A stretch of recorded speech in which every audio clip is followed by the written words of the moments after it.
Bridal studio and designing. இன்றைக்கி நம்ம இந்த வீடியோவில் என்ன பார்க்குறோம் அப்படின்னா, ஒரு லைனிங் ப்ளவுஸ்க்கு வந்து நெக் வந்து வி ஷேப்பில் வைக்கிறோம்.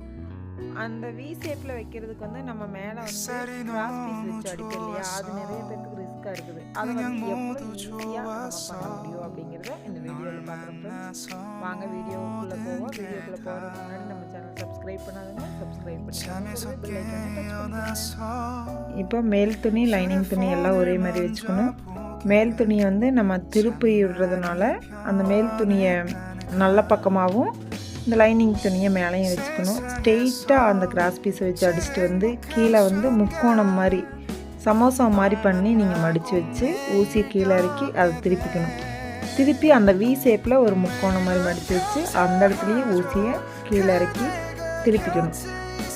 திருப்பினதுக்கப்புறம் மறுபடியும் இந்த கடைசியில் வி நெக்கில் அதே மாதிரி தான் சேம் வி நெக்கு அந்த வீக்கு தகுந்த மாதிரி சமோசா மாதிரி மடித்து வச்சு திருப்பிக்கணும்.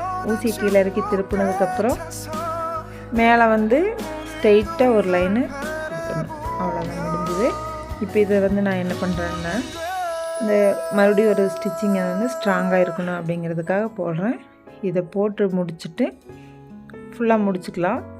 முடித்ததுக்கப்புறம் ஸ்ட்ரெயிட்டாக நம்ம எடுத்துகிட்டு அந்த உள்ளே இருக்கிற மீதி துணி எக்ஸ்ட்ரா துணியை நம்ம வெட்டி எடுத்துக்கலாம்.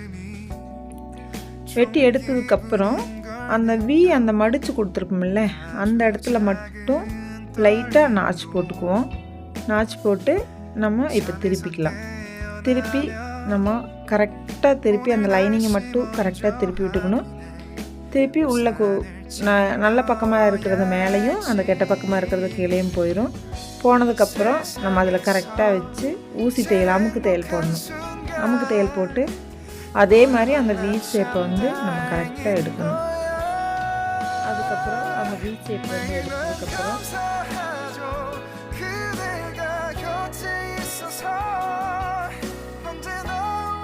அமுக்கு தையல் முடிச்சதுன்னு பாருங்கள், கரெக்டாக வி ஷேப் வந்துருச்சு. அதுக்கப்புறம் குதிரை அடைக்கு ஒரு தையல் போட்டு முடிச்சுட்டு முன்னாடி கழுத்து ஃப்ரெண்டு கழுத்து வந்து நான் வைக்கிறேன். பாருங்கள் ஃப்ரெண்டு எப்படி வச்சுக்கிறாங்க. அதே மாதிரி தான் சேம் ப்ரொசீஜர் நம்ம பேக்கில் எப்படி வச்சோம் அப்படின்னா அதே மாதிரி நம்ம இந்த மாதிரி வச்சு அடித்து விட்டுட்டு அந்த எக்ஸ்ட்ரா துணியை வெட்டி விட்டுட்டு அந்த பெண்டாக இருக்கிற இடத்துல மட்டும் நம்ம நாச்சு போட்டால் போதும். அதில் வந்து வி இருக்கிற இடத்துல போட்டோம். இதில் வந்து அந்த கழுத்து வந்து கீழே வந்து திரும்பி இல்லையா, அந்த இடத்துல மட்டும் நாச்சு போட்டு திருப்பணும். அந்த நாச்சு போடுறது எதுக்காக அப்படின்னா அப்போ தான் அது படிமானமாக கீழே போய் படிஞ்சு போகும். இல்லைன்னா மேலே தூக்குன மாதிரியும் சுருக்கு வந்த மாதிரியும் இருக்கும். அதுக்காக தான் நம்ம அந்த நாச்சு போடுறது. நாச்சு போட்டு அதே மாதிரி ஊசி தையல் அமுக்கு தையல் மாதிரி ஊசி தையல் போட்டுக்கலாம். ஊசி தையல் போட்டு பேக்கு தனியாக ஃப்ரெண்டு தனியாக தான் நம்ம ரெடி பண்ணியிருக்கிறோம்.